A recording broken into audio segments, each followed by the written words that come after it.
Welcome, everybody, to week 2, episode 2 of That 70s Pod. Andrew Lockhart here. And you know what? No time to waste. I'm going to bring him in right now. Ladies and gentlemen, Bryan Lee. Bryan, how are you today? I'm good, Andrew. Hey, thanks. Week one was fun, and let's get going with week two.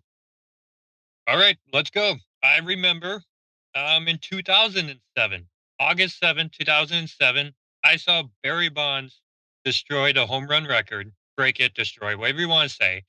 And you were watching it with me, and then you had to get going to work or something. But you're like, I'm so glad I got to see this because this is significant. Because I saw when this was broken in the 70s by one, I'm seeing Henry Aaron, and then I see Hank Aaron. What is it? And then tell us what today's episode is all about. It's both. His given name, of course, was Henry Aaron. He went by Hank Aaron. Hank is short for Henry.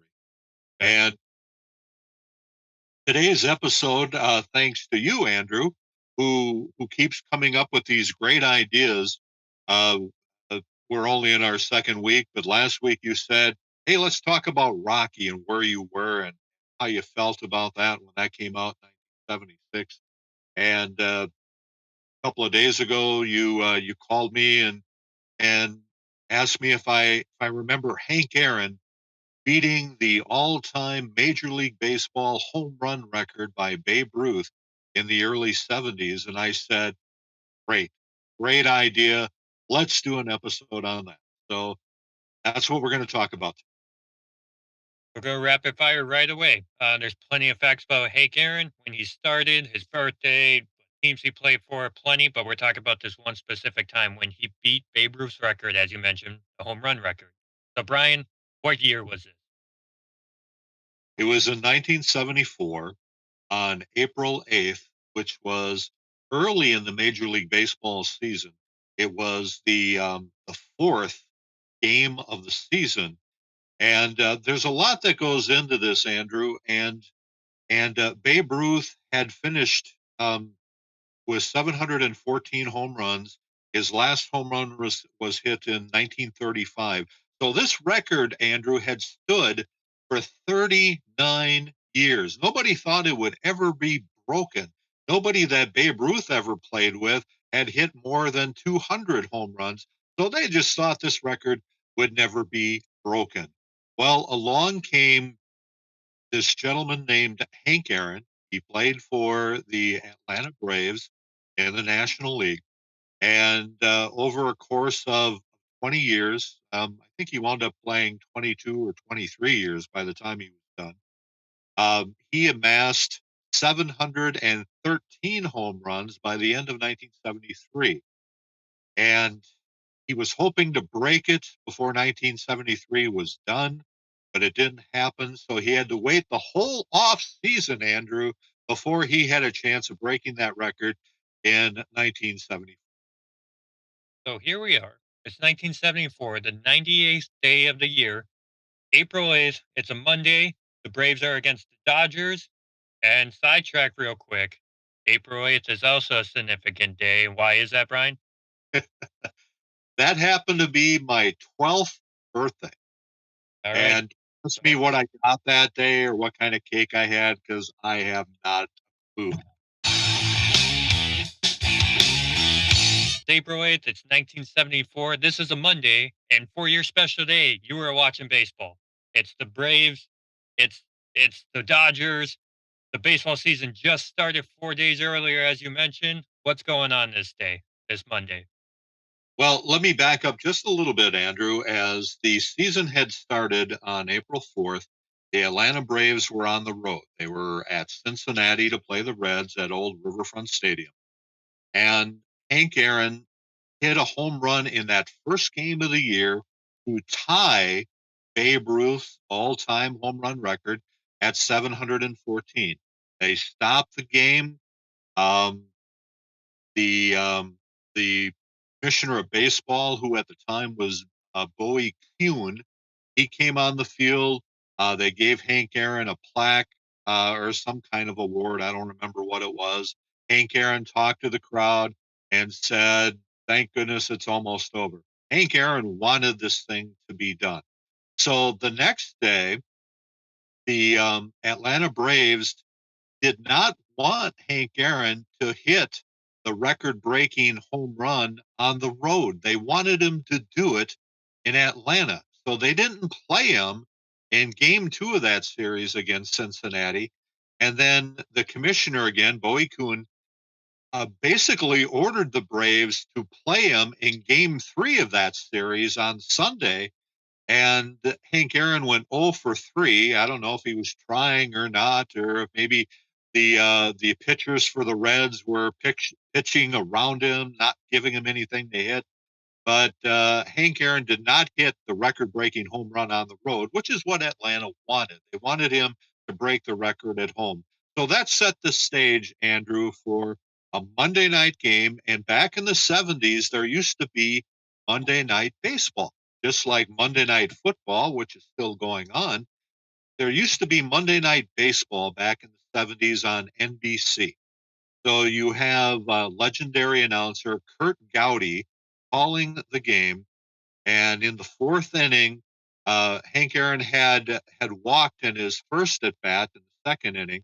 Al Downing, the pitcher for the Dodgers, sort of a journeyman pitcher. The Dodgers had a really good staff that year. Downing wasn't one of them. I think he finished the year at 5-6. But anyway, he in the second time up in the fourth inning, there was a man on base. Dodgers were leading 3-1, and Al Downing's first pitch was blown away for ball one. Um, Crowd started booing because they figured Al Downing purposely was not giving Hank Aaron anything to hit. I mean, walked him in the second inning, and now he threw a pitch basically in the dirt. Um, so next pitch up, Hank Aaron unloads on it. It goes into left center field, clears the fence. The left fielder for the Dodgers, Bill Buckner, uh, basically tried to climb the fence in some kind of effort to catch the ball. And it went into the Braves bullpen, and a relief pitcher named Tom House caught the ball. And as Hank Aaron ran the bases, he was shaking hands with the Dodger players, Davey Lopes at second base, Bill Russell at shortstop. And two fans from the stands actually ran as Hank Aaron was circling the bases between second and third. Two fans came out of nowhere and ran alongside of him, shaking his hand. And I don't know how security didn't tackle those guys. But Hank Aaron finally crossed home plate. His teammates mobbed him. They stopped the game to interview him again and present him with a plaque. And it was just a wonderful thing. The governor of Georgia was there, Jimmy Carter, who later went on to be the president 2 years later. Um, so it was a wonderful thing for baseball. Um, and I can remember watching this thing on TV. I lived in St. Paul at the time. I was a huge baseball fan since 1970. When I was 8 years old, I started collecting baseball cards. So I was well aware of who Aaron was and the home run record and all that. And watching this on my black and white TV in the living room of our house in St. Paul, Minnesota, my dad was watching with me, and I had forgotten at the time, Andrew, it was my birthday. And as all this was happening and Hank Aaron was crossing home plate, I looked at my dad and I said, "Hey, it's my birthday. He broke the record on my birthday." So that was real exciting for me that Major League Baseball's all-time home run record was broken on my 12th birthday. That's right. Number 715 record was broken. I do have a quick question. Backtracking a few days before when he tied the record, why do you think he said he just wanted to be over? Was it just so much pressure? Did it like nobody really care about what was going on with the Braves until that happened? Was that going to cause more people watch it, lose ratings? Like, why do you think that is? Well, I don't think it had anything to do with the Braves as a team. I mean, back in the early 70s, 1974, the Dodgers and Reds were the two best teams in that division. And uh, matter of fact, the Dodgers won the division, went on to be in the World Series. Um, so the it really had nothing to do. The Braves weren't a very good team then, um, but it really had nothing to do with the Braves. And it really, Andrew, it had what it had to do with was what I call the dark side of of Major League Baseball. Maybe not Major League Baseball, but the fans that watch Major League Baseball. You see, in 1939 or 1935, there were no black players in Major League Baseball. Jackie Robinson, of course, broke that barrier about a decade later. And there were many black players by the time 1974 rolled around, but many people didn't want to see a black player, a African American player, break a record that was held by a legend, a white player, a white legend from the 1930s, and Hank Aaron was that guy. So all during the 1973 season, when Hank Aaron was trying to break the record, then he was receiving death threats. He was receiving hate mail. People were booing him at opposing stadiums. And he had 40 home runs that year. He started that year 42 home runs behind Babe Ruth, and he hit 40 in 1973. And as you know, finished two home runs away from breaking the record. Um, so that was that was a very long off season for Hank Aaron because those death threats continued, the hate mail continued, all during the off season. You figure baseball ends at the end of September, and Hank Aaron had to wait until April of the following year to break that record and deal with all this stuff.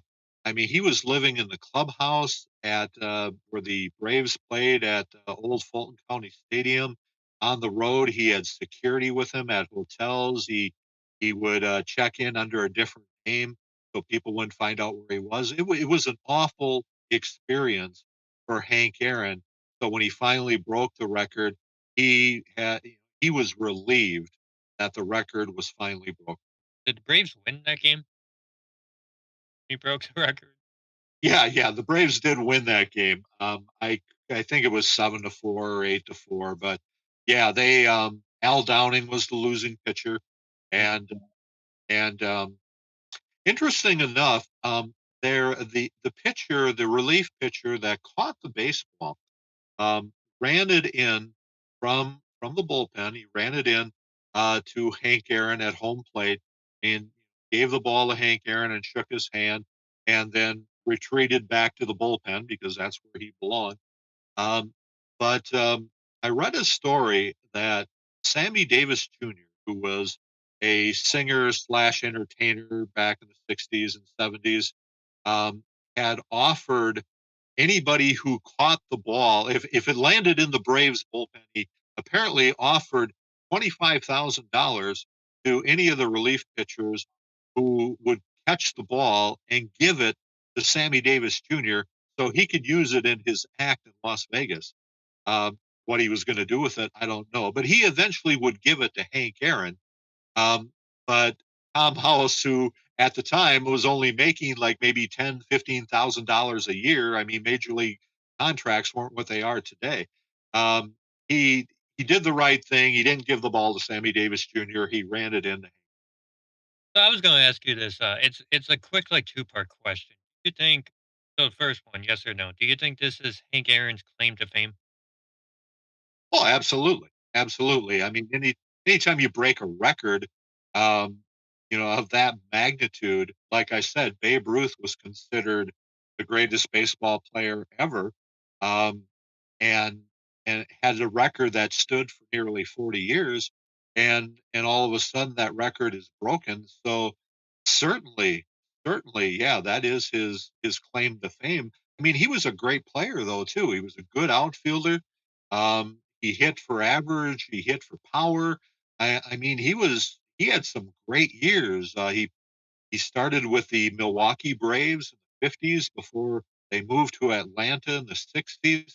Um, so he eventually finished his career back in Milwaukee with the Brewers in 1975, finished with 755 home runs, which you mentioned Barry Bonds broke in 2007. But yeah, Hank Aaron was he.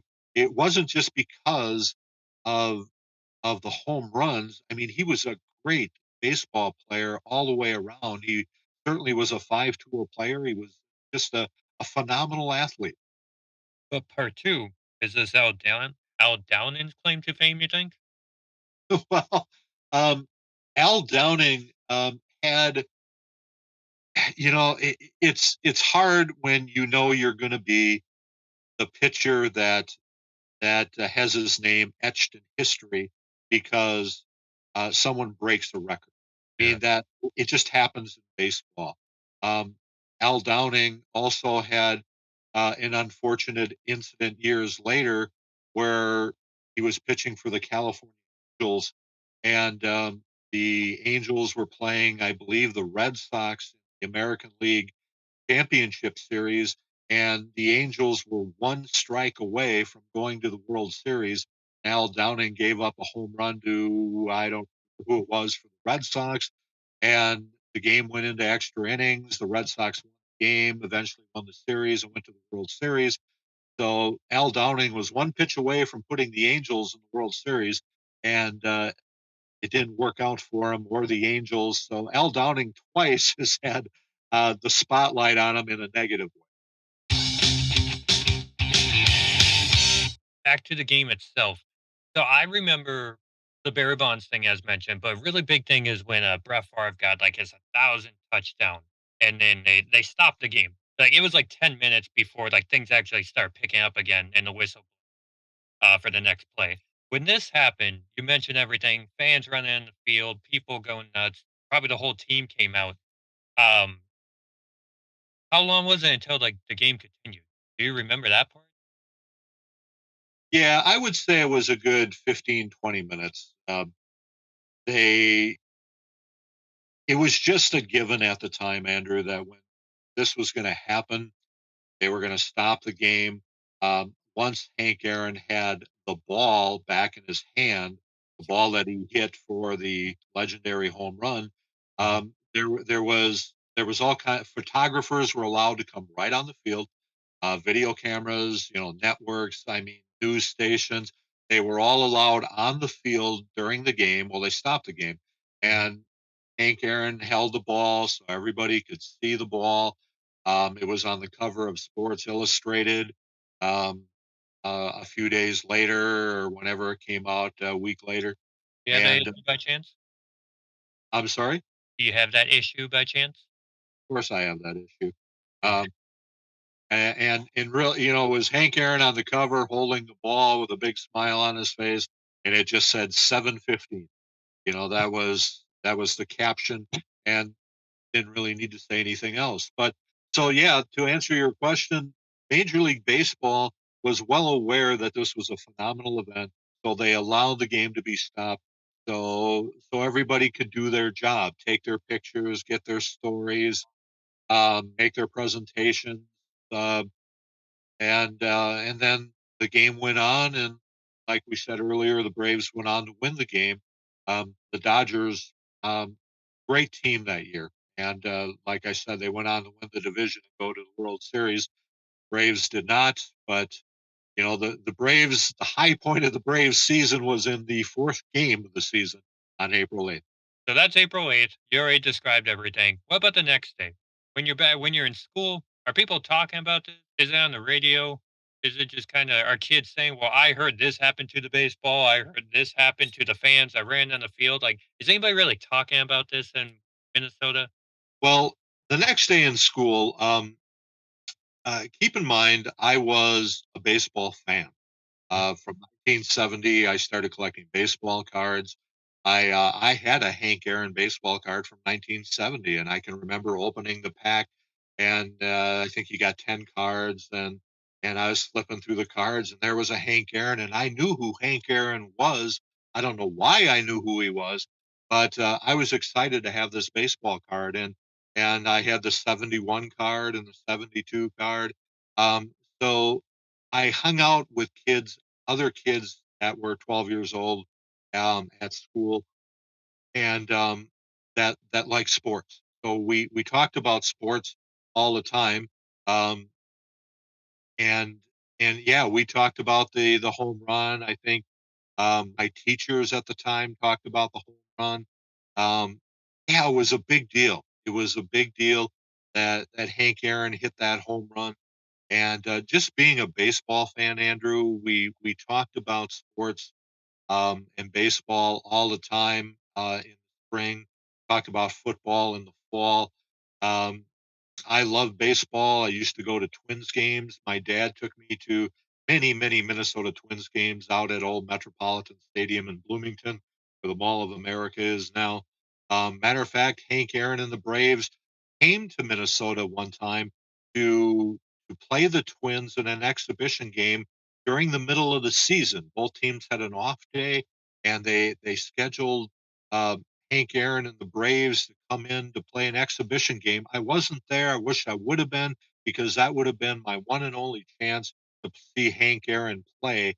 But for whatever reason, we didn't go to that game. I think it was because it was a night game, and my dad only took us to games on the weekend because of his schedule. So I think that's why we didn't go to that game. But yeah, it was a big deal being at school the next day, and you know, everybody. I can remember being on the playground playing baseball, and you know, somebody would get in the batter's box and go, "Okay, I'm Hank Aaron. You know, I'm going to knock it out of the park." And that's what you did when you were 12 years old. You latched on to your favorite players and pretended they that you were them when you were hitting the ball or pitching or catching or that's what you did when you were 12 years old in the early 70s.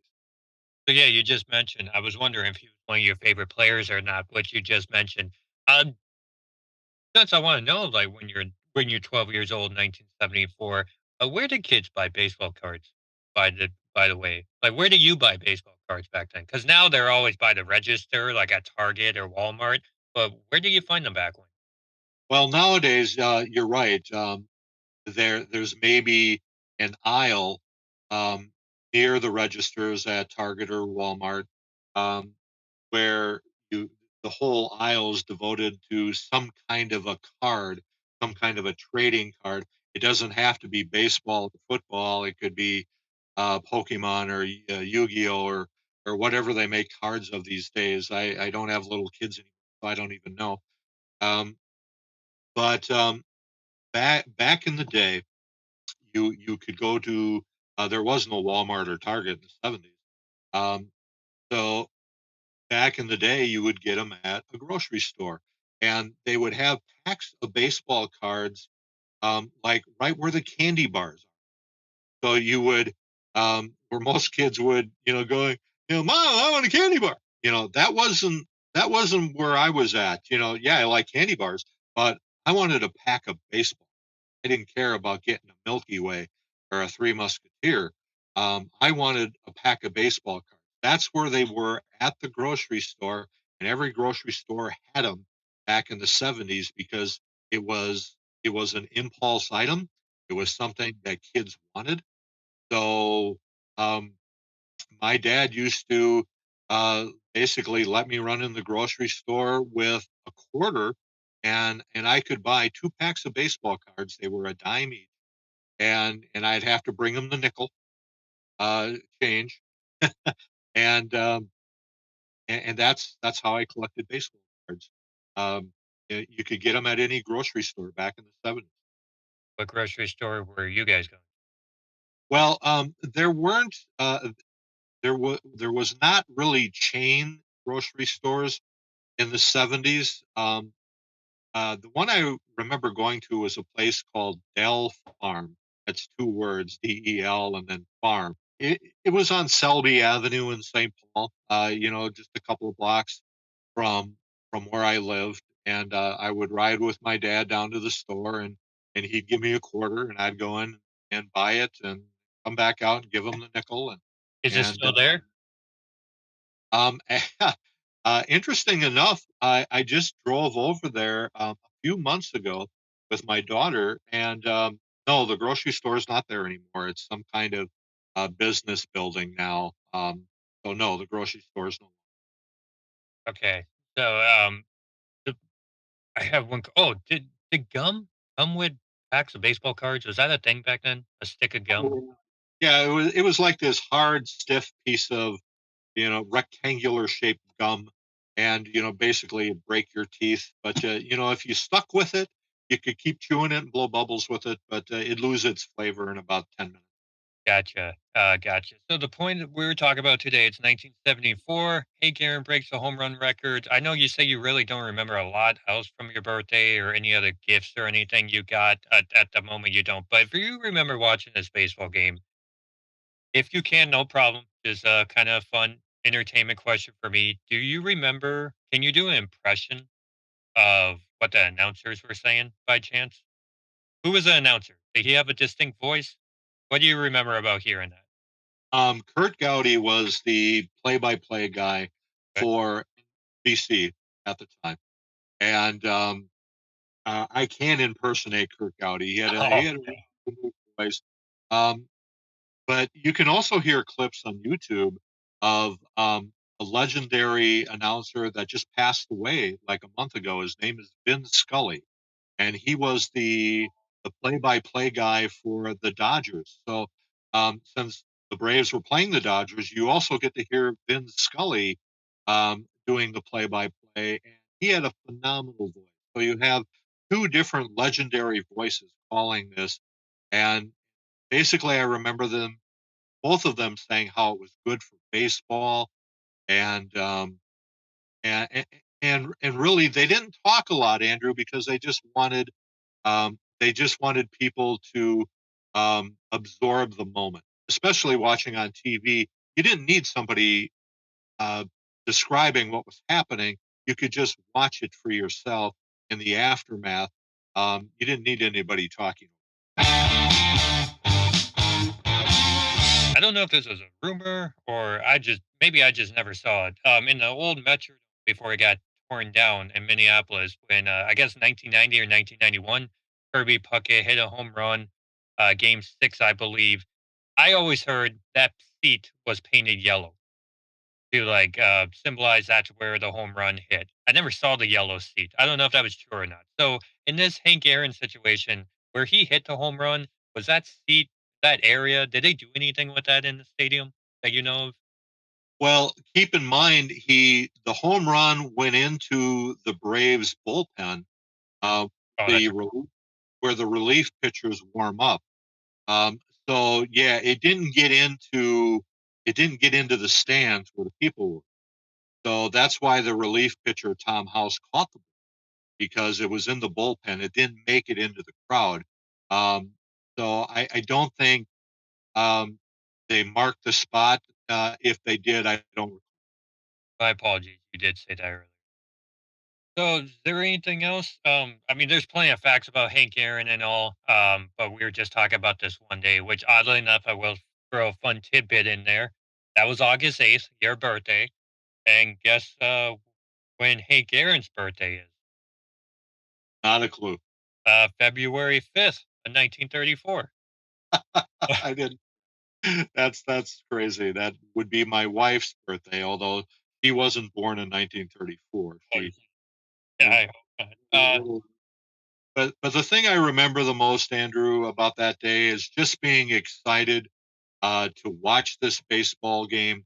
NBC, of course, planned to make sure that it was the Atlanta Braves playing, no matter who they played on the schedule. They were going to have the Atlanta Braves on that Monday night baseball game in hopes that Hank Aaron would hit the legendary home run.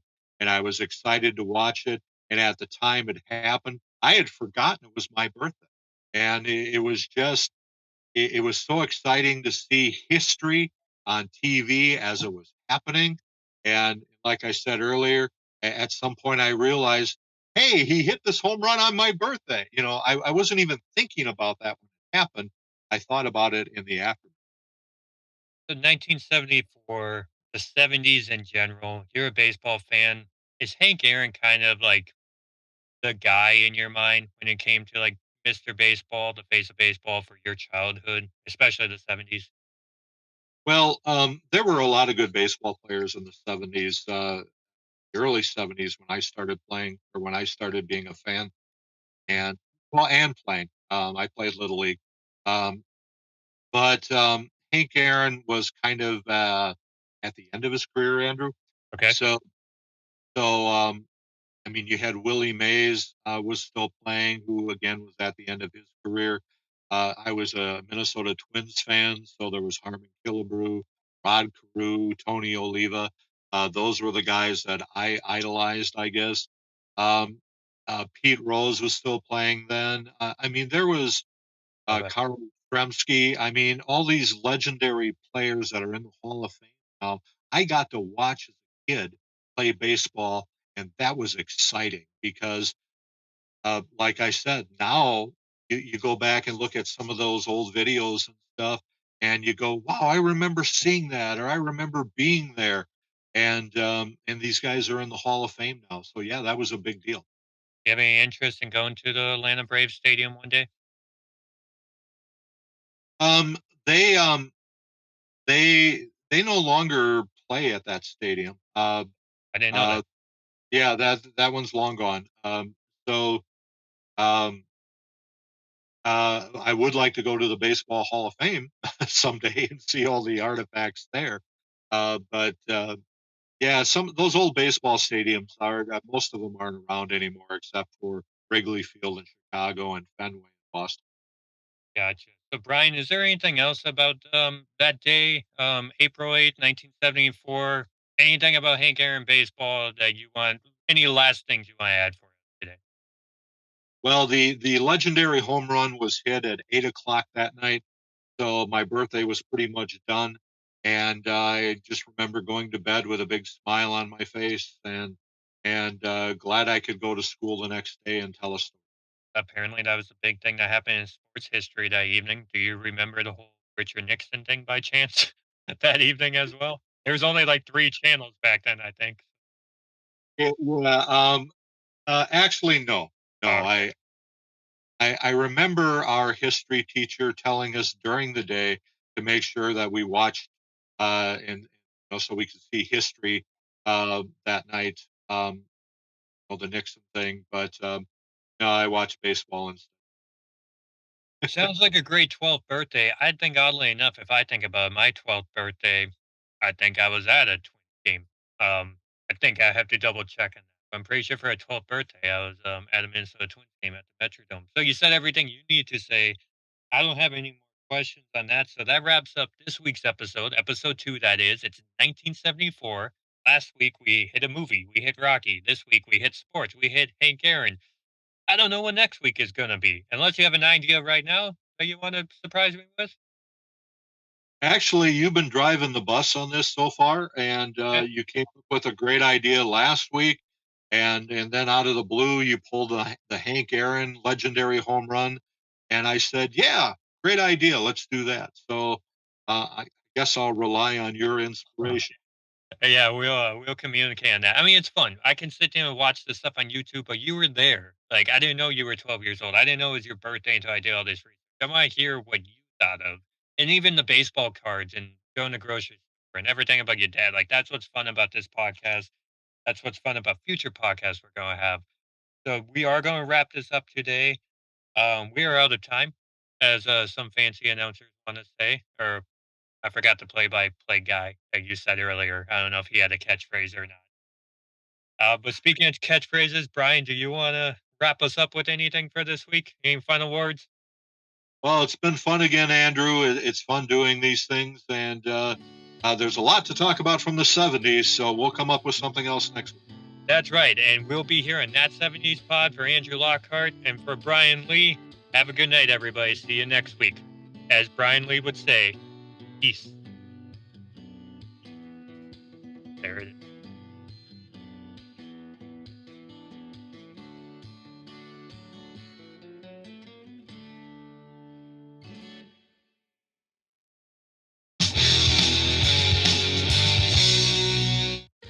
We all enjoy eating. and we also all enjoy snacking. But sometimes, depending on what you're snacking on, you can feel a little bit guilty.